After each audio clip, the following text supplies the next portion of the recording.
20 दिसंबर 1968 को एक नौजवान कपल अपनी गाड़ी में पहली डेट के लिए निकला था। उनको प्राइवेसी चाहिए थी, इसलिए उन्होंने कैलिफोर्निया के हरमन लेक की तरफ अपनी गाड़ी मोड़ ली। गाड़ी में 16 साल की लड़की बेटी लू जेनसन और 17 साल का लड़का डेविड फेराडे इस बात से बेखबर थे कि अननोन पर्सन इनका पीछा कर रहा है। हरमन लेक के पास पहुंचते ही पीछे से उस अननोन पर्सन की गाड़ी आ गई, जिसमें बैठे बेटी और डेविड को नीचे उतरने को कहा, लेकिन उन्होंने मना कर दिया। उस शख्स ने उनको डराने के लिए गाड़ी के पीछे वाले व्हील में फायर कर दिया और वह गाड़ी से निकलकर भागने लगे, जिसमें से शख्स ने दोनों को गोली मार दी। डेविड को सर पे तो बेटी को 5 गोली उसकी पीठ पर लगी और वह मौके से फरार हो गया। यही वह दिल दहला देने वाला मर्डर था जिसने एक अननोन सीरियल किलर की तलाश की शुरुआत की। जी हाँ, हम बात कर रहे हैं ज़ोडिएक किलर की।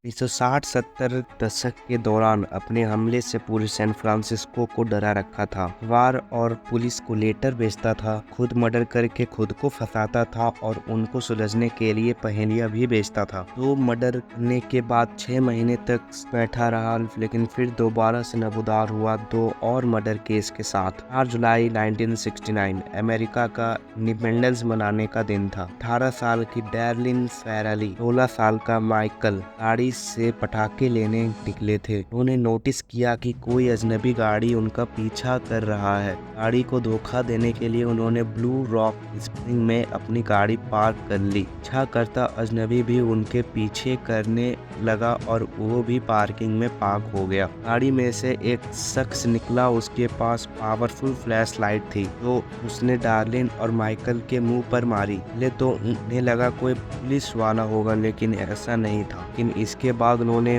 उस शख्स के दोनों पर गोलियां चला दी, फिर फौरन गाड़ी में बैठकर भाग गया। डार्लिन की तो स्पॉट डेथ हो गई, लेकिन माइकल जिंदा बच गया। कुछ देर बाद 3 बच्चों ने पुलिस टीम को बुला लिया। माइकल ने कातिल का चेहरा देख लिया था, जिसकी मदद से पुलिस ने कातिल का एक स्केच बनवा लिया। उसी रात कातिल ने 12:40 में वैल्वो पुलिस डिपार्टमेंट को एक कॉल करता है, जो कि वह एक फोन बूथ से कर रहा होता है, पर उसके बिना कुछ बोले ही फोन काट दिया। ये ज़ोडिएक किलर की पहचान से पुलिस को किया जाने वाला पहला कॉल था। लगभग 28 दिन बाद 1 अगस्त 1969 को ज़ोडिएक किलर ने 3 अलग अलग न्यूज़पेपर को एक लेटर लिखा। उसने लेटर में लेक हरमन में हुए मर्डर और इंडिपेंडेंस डे के दिन ब्लू रॉक स्प्रिंग पार्क में मरने वाली लड़की की जिम्मेदारी कबूल की। अपनी बात को साबित करने के लिए उसने कुछ ऐसी डिटेल बताई जो कि सिर्फ ऑफिसर्स को ही पता थी,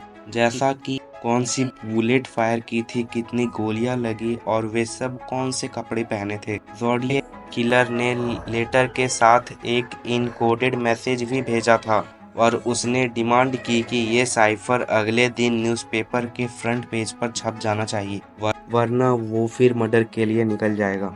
यह इनकोडेड साइफर इंटेलिजेंस एजेंसीज को डिकोड के लिए भेज दिया गया, लेकिन फिलहाल ये साइफर कोई डिकोड नहीं कर पाया। नेक्स्ट डे साइफर पब्लिक होने के बाद सैन फ्रांसिस्को से ताल्लुक रखने वाले इस साइफर को उसी दिन क्रैक कर लिए। उसमें लिखा था I like killing because it is so much fun.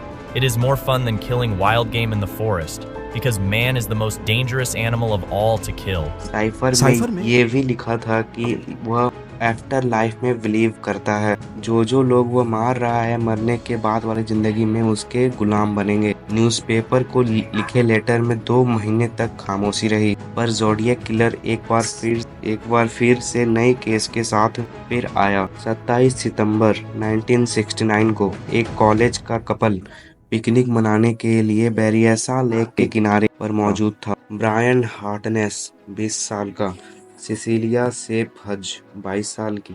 उन्होंने नोटिस किया कि एक आदमी उनके नजदीक आ रहा है। उसने काला हुड पहन रखा था जिस पर ज़ोडिएक का सिंबल बना हुआ था। करीब आते ही ज़ोडिएक ने अपनी गन निकाली और कपल से पैसे और गाड़ी की चाबियां मांगी। ब्रायन के पास उस वक्त 75 सेंट्स थे, जो उसने गाड़ी के चाबी के साथ उसको दे दिए।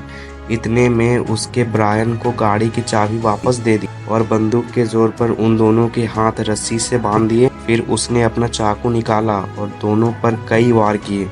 यह सोचते हुए दोनों मर गए हैं, उसने ब्रायन और सिसिलिया के गाड़ी के ऊपर एक मैसेज भी लिखा था और फरार हो गया। मैसेज में लिखा था जगह का नाम, डेट, टाइम एंड हथियार का नाम लिखा। पास मौजूद एक मछुआरे को कपल जब जख्मी हालत में मिला तो उस वक्त उनकी सांसें चल रही थी। हॉस्पिटल ले जाया गया, लेकिन सिसिलिया दर्द सहन न कर पाने के कारण दम तोड़ देती है, जबकि ब्रायन बच गया। उसने सारा कुछ डिटेल में बता दिया जो अब सब दोनों के साथ हुआ था। ज़ोडिएक किलर ने फिर से उसी रात को 7:40 में पुलिस को फोन करके सारी डिटेल बता देता है। पुलिस ने ज़ोडिएक की कारनामों में एक खास पैटर्न खोज निकाला था। पहला, वह जवान कपल को ही टारगेट करता था। दूसरा, उसके हमले वीकेंड में होते थे या छुट्टियों के करीब। तीसरा, वह देर रात में अटैक करता था या शाम के समय जब हल्की लाइट होती है। चौथा, वह जो भी मर्डर करता था उसके बारे में डिटेल में जानकारी दे देता था। पांचवा, ज्यादातर मर्डर मीटिंग पॉइंट होते थे। छठा, ज्यादातर मर्डर गाड़ी में किए जाते थे। पांचवा, ज्यादातर मर्डर पानी के करीब होते थे। इन 7 पैटर्न से यह पता चलता है कि वह प्यार में धोखा खाया है या उन्हें लड़कियों से सख्त नफरत है, क्योंकि पिछले 3 हमलों में से 2 हमले में लड़के बच गए थे, लेकिन उन्हें ये अंदाजा नहीं था कि वह पैटर्न अब टूटने वाला है। पिछले मर्डर में सिर्फ 2 हफ्ते बाद 11 अक्टूबर 1969 को ज़ोडिएक ने पॉल स्टीन नामक एक कैब ड्राइवर को रात के 9:30 बजे रोका और उसे पेरिसियासो हाइरिस की मैपल स्ट्रीट जाने को कहा। जब ड्राइवर अपनी लोकेशन पर पहुंच गया तब ज़ोडिएक ने गाड़ी रोकने का इंतजार किया और फिर पॉल स्टीन को पॉइंट ब्लैंक रेंज से शूट कर दिया। उसके बाद ज़ोडिएक उतरकर अपने पैसेंजर सीट पर आ गया और पॉल की शर्ट पर एक पीस काट रख लिया। इस मर्डर के दौरान पास मौजूद बिल्डिंग के 2nd फ्लोर से 2 बच्चे ये सारा करतूबा देख रहे थे। ये फौरन पुलिस को इन्फॉर्म किए, लेकिन उनसे एक गलती हो गई कि वह ज़ोडिएक का हुलिया बताते वक्त उसका रंग ब्लैक बता दिया। उस एरिया में पुलिस कार पेट्रोलियम के लिए निकली हुई थी। उन्होंने फौरन मैपल स्ट्रीट का लोकेशन तय किया और उनका टकराव ज़ोडिएक के साथ हो गया, जो हल्के धुंध के बीच पैदल चल रहा था। अब क्योंकि पुलिस किसी काले रंग के शख्स को ढूंढ रही थी, इस वजह से उनका ज़ोडिएक पर ज्यादा शक नहीं हुआ, क्योंकि यह ब्लैक नहीं था। पुलिस ने ज़ोडिएक से पूछा कि उन्होंने इस एरिया में कुछ अजीब सा देखा है। आगे से ज़ोडिएक ने कहा कि आगे वाली गली में एक शख्स गन लेकर भाग रहा था। पुलिस बिना कुछ सोचे समझे उसकी डायरेक्शन में चली गई। हालांकि पुलिस उतर कर उसे देखते तो उसके शर्ट पर खून के धब्बे नजर आते। ज़ोडिएक एक बार फिर पुलिस की गिरफ्त से भाग गया। जिन बच्चों ने ज़ोडिएक को देखा था उनकी मदद से ज़ोडिएक का एक फ्रेश न्यू स्केच बनवाया गया और पूरे टैक्सी ड्राइवरों में बांट दिया। पिछले मर्डर से कुछ दिनों के बाद एक टीवी शो रखा गया जहां उस वक्त के जाने माने वकील मैलिन बैली के साथ थी। पहली कॉल में ज़ोडिएक ने तुरंत फोन काट दी, लेकिन दूसरी बार फोन के बाद ये कॉल ज्यादा देर तक चली। इस कॉल में ज़ोडिएक ने अपना नाम सैम बताया। पूरे शो के दौरान 35 बार कॉल किया गया, लेकिन 12 में ही बात हो पाई और बाकी नहीं हो पाई।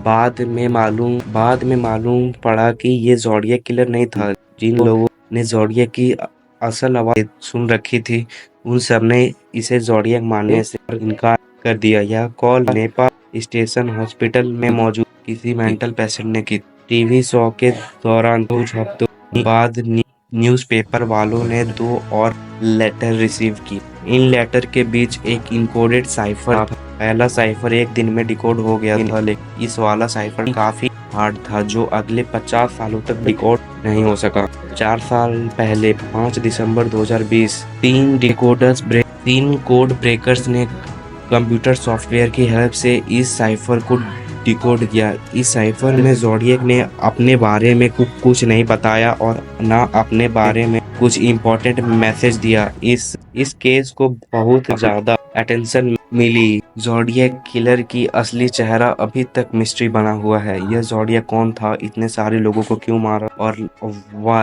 लाइफ आफ्टर डेथ का असल मकसद क्या था। अभी है कि सीक्रेट एक्सप्लेन की यह वीडियो आप खूब like and subscribe and share comment करेंगे। अगर आपको ये वीडियो अच्छी लगी हो तो लाइक एंड सब्सक्राइब।